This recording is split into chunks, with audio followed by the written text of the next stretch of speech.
Je m'appelle Fanny Guillard-Norel. Je réalise des documentaires de création, mais pas seulement. Je me forme aussi à la psychanalyse en parallèle. Et donc, je suis la réalisatrice du film Précieuse, qui est coproduit ici par Lyon Capital TV. Comment êtes-vous devenue réalisatrice? Ça vient de très loin. Petite fille, je mettais déjà en scène des situations, sans caméra. À 13 ans, j'ai eu ma première Super 8. J'ai eu mon petit banc de montage aussi. Donc j'ai fait plein de petits films avec mes amis, plutôt des films de fiction. En tout cas, j'aimais, dans le fait de faire des films, j'aimais l'idée de capter le réel, pas de le figer, puisque c'est en mouvement, mais de le mettre dans une boîte, dans un cadre. J'aimais ça, ce pouvoir qu'on avait sur l'espace-temps. Et puis après, j'ai assez vite fait des études d'abord de lettres, et après les classes prépa, je suis allée à Paris 8. Enfin voilà, tout ça a été assez évident. Je voulais faire des films, et d'ailleurs mon premier film, je l'ai fait à 24 ans, donc assez tôt. Voilà, il y avait quelque chose comme ça de... Je ne pouvais pas aller contre, enfin voilà, il y avait une vraie évidence dans ce cheminement. Pourquoi le doc? J'ai fait des études de cinéma à Paris 8, et là, j'ai eu la chance incroyable d'avoir pour professeur Jean-Louis Comolli, que j'ai adoré, qui est un homme incroyable et qui est un penseur incroyable. Et en fait, il m'a ouvert ce champ du documentaire, il m'a ouvert les yeux, il m'a fait réaliser combien en fait c'était une écriture, que c'était pas du tout la simple captation du réel, que c'était vraiment une écriture, un langage.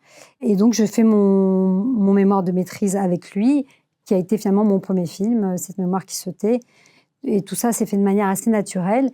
Et moi, ce que j'aime dans le documentaire, justement, c'est la part de fiction. En fait, j'adore l'idée de passer son temps à traverser la frontière entre le réel et la fiction. Et le documentaire, c'est vraiment un lieu magnifique pour ça. Pitcher votre projet, ça, c'est pas simple. Je dirais que c'est le portrait d'une femme savante d'aujourd'hui, une précieuse d'aujourd'hui, Cécile Roy-Fleury, qui est professeure de français et qui, avec ses élèves de lycée et de son atelier théâtre, va monter et adapter Les Précieuses ridicules de Molière à l'aune du féminisme. Le film raconte en fait tout son parcours. Comment cette femme qui au départ n'est pas féministe, qui se retrouve finalement poussée en avant par ses élèves qui, elles, le sont, et qui petit à petit, en faisant le travail de réhabilitation des précieuses, finalement va se retrouver à se réhabiliter elle-même et réaliser qu'en fait, elle est une de ces précieuses-là. Elle est elle aussi une femme savante, modeste, alors qu'elle a un univers réflexif, artistique, immense. Voilà, c'est une poétesse incroyable. Mais tout ça se fait discrètement à la maison, comme les précieuses en leur temps.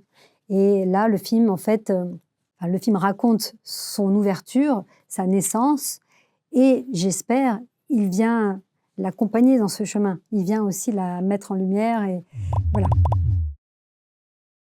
Alors, il y a un coup de gueule et un coup de cœur. Alors, peut-être que je pourrais dire que je regrette que nous, les documentaristes, enfin, les réalisateurs et réalisatrices de documentaires, on soit que ce soit si difficile de faire nos films, que ce soit si long, que ce soit si peu rémunéré. Enfin voilà, j'aimerais parfois qu'on donne aux documentaires de création les moyens qu'on donne aux documentaires de commande.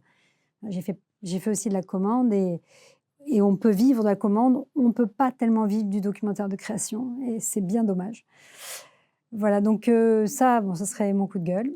Et le coup de cœur, je viens de finir un livre qui s'appelle Ton absence n'est que ténèbres, de John Kalman Stephenson, qui est un livre, ça faisait longtemps que je n'avais pas eu la sensation d'entrer dans la psyché d'un auteur. Et c'est un livre extrêmement psychanalytique, et on se promène dans les méandres de cet être qui, au départ, a tout oublié, et en fait, petit à petit, au fil des pages, reconstruit son histoire Et Les Ténèbres étant finalement l'inconscient, en fait. En fait, c'est un livre, une expérience, quoi. Donc ceux qui écoutent cette interview et qui n'ont pas lu encore Stephenson, ayez la curiosité d'aller voir parce que franchement, c'est une expérience, assez hors norme et pas si éloignée du monde de l'image et du son qu'est le nôtre.